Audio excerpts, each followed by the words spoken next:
What is going on, everybody? My name is Alex Freeberg, and in today's video, we're going to be going over negotiating your salary. And congratulations! If you got to this point in the interview process, that means you followed all of my advice in the previous videos and got a job offer, which is huge. So congratulations. What we're going to do in this video is walk through some of my general tips on negotiating your salary, and I'll walk through some examples, and I'll talk about the things that I have done in the past that have been successful for me in ways that I've been able to negotiate my salary to a higher rate. So let's look at the general tips for negotiating your salary. Number one is know your worth and do your research. Before you even enter the interview process, you should have done research on your industry, on your location, on how much the average salary is, how many years experience do you have, what skills are you bringing in that increase your value. So all of these things, you need to be doing research. I mean, we are data analysts, for God's sake. You need to know everything that can increase the value of your position at this company. Again, do your research. You want to know what your market value is. That is very important during this process. Number two is look at the total package, not just the salary. A company can have a lot of different perks, or a company can have none of these perks, and you want to know these things before you actually sign on. A high salary at one place with absolutely no perks may be a worse option than a lower salary somewhere else that has a lot of really good perks. And so knowing that information before you accept a job offer is really important. Number three is a little bit of prep work that you actually need to do before you enter the interview process or get to the salary negotiation process. But you want to set a lowest acceptable salary and your salary goals, because you want to have a number in your mind that you aren't willing to go below. So if your number is $50,000 and they're offering you 45 and they will not budge up to 50, then that means that's a no-go. And you want to set the line somewhere. And you also want to have salary goals, because during the negotiation process, you definitely want to have a certain number you're trying to achieve. And so if they're offering you 65,000 and your goal is 70, maybe you ask for 75 and then you guys can meet in the middle at 70. And that leads us right into number four, which is compromise. For the most part, you're not going to get exactly what you were looking for in terms of salary or benefits, but if you can get close enough and it's something that's within your range of what's acceptable, you don't want to keep going back and forth and hounding them for more money. At some point, you have to accept that that's what you're going to get and compromise and take the deal. I know for myself, when I was first starting out as a data analyst, I had zero expectations, so I really didn't have to compromise at all. Whatever they offered me, I was really happy. But as I got further along in my career, I started setting expectations for my salary and setting goals for my salary, and that's when I did have to compromise later in different stages and different interviews.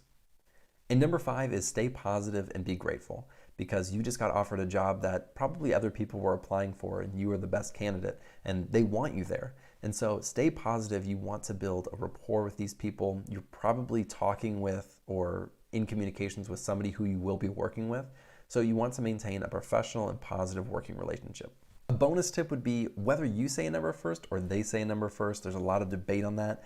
You can find a way to get to the number you're looking for. I know there's a lot of debate on whether you should say the salary first or they should say the salary first, but genuinely I've done it both ways and I've had success doing it both ways. Now let's look at some questions. One question that they might ask you is, what are your salary expectations? Now, for the most part, you probably have talked during either the phone interview or the pre-screening with a recruiter about salary in some aspect or some way. If you haven't, that's okay. When you get here, I don't like to be specific, whether that's in the recruiting stage or the phone interview or this stage. I don't like to get specific. I really like to be vague or ask them, what is your salary range for this position? Because that helps me gauge kind of where their budget is at for their department. And I can cater my answer to their range if that's within the salary range that I'm expecting or hoping for. Next question is, what happens if they lowball you? This can definitely happen, and it's happened to me in the past. A job that I thought was about 65 to 70,000 for the salary, they ended up offering me 45,000. I was a little bit shocked when they actually offered me the position. But they asked, are you willing to negotiate on the salary? I said yes, and I said, look, based on the market value that I am at right now, I feel like my salary should be closer to $65,000 or $70,000. And they countered with around 50, and I had to turn them down. And that's just the realities of that did not meet my minimum because I was making more than that at the time. And so I was a little bit disappointed because I thought I would be a good fit, but in the end, it did not meet my lowest acceptable salary, and so I had to say no. The next question is, what if they don't budge on the salary at all? And this could happen. Some departments or some companies just have set salaries that they stick to, and the salary is what the salary is, and so they don't negotiate at all. But if it's above the lowest salary that you're looking to take and you like the position and you think it'd be a good fit, I say take it. I think that's the best move.